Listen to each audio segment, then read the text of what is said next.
অৰিজিনালে সকলোকে পুনৰ আৱেগিক কৰি দিছে আৰু জুবিনদাৰ গোটেই জীৱন পৰিক্ৰমাৰ বহু কথা চিনেমাখনত আগতেই পৰ্ট্ৰে কৰিছে। আগতে চিনেমাখন বনোৱাৰ সময়তে যিবোৰ ঘটনা ঘটি গৈছে এইটো এটা সাংঘাতিক এটা ঐশ্বৰিক কথা বতৰা।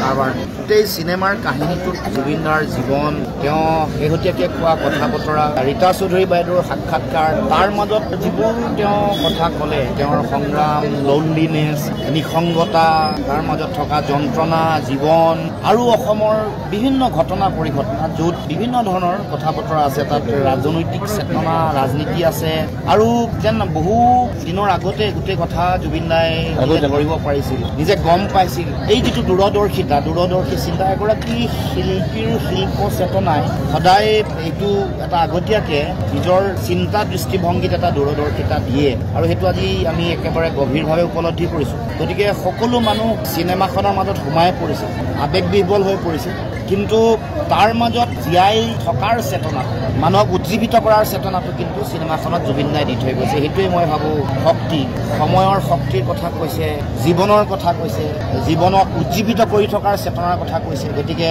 সেয়াই আচলতে প্ৰতিগৰাকী মানুহৰ এখন সমাজৰ সংগ্ৰামী জীৱন যাত্ৰাৰ মূল শক্তি আৰু মূল আধাৰ। গতিকে অসমৰ সমাজক, অসমৰ মানুহক দিয়া এটা শক্তিশালী বাৰ্তা, জীৱন সম্পৰ্কীয় এটা শক্তিশালী বাৰ্তা, সামাজিক চেতনা সম্পৰ্কীয় এটা বাৰ্তা, ফেক কথা বতৰাবোৰ নাইকিয়া কৰি যিটো সত্য, যিটো বাস্তৱ, যাক লৈ আমি যুঁজিব পাৰোঁ, যাক লৈ আমি জীয়াই থাকিব পাৰোঁ, সেই কঠোৰ আৰু নিষ্ঠুৰ বাস্তৱৰ লগত যুঁজি সংগ্ৰাম কৰি জীয়াই থাকিবলৈ অসমৰ সমাজ আৰু জাতীয় জীৱনক শক্তি আৰু প্ৰেৰণা দিছে। আৰু মই সকলোকে ছবিগৃহলৈ আহিবলৈ অনুৰোধ জনাইছোঁ। জুবিনদাক আৰু গভীৰৰ পৰা গভীৰতলৈ বুজি পাওক, জুবিনদাৰ চিন্তা, দৰ্শন আৰু আদৰ্শক বুজি পাওক আৰু সমাজত চলি থকা বিভিন্ন কথা বতৰাৰ বিৰুদ্ধে যুঁজিবলৈ শিকক, জীৱনৰ সৈতে যুঁজিবলৈ শিকক, জীয়াই থাকিবৰ কাৰণে শক্তি আৰু সাহস প্ৰেৰণা লাভ কৰক, তাকে মই কামনা কৰিছোঁ। গতিকে পুনৰবাৰ আমাক সকলোকে আৱেগিক কৰিলে, কিন্তু মই ভাবোঁ যে তাৰ মাজত শক্তি পাইছোঁ, চেতনা আৰু প্ৰেৰণা পাইছোঁ।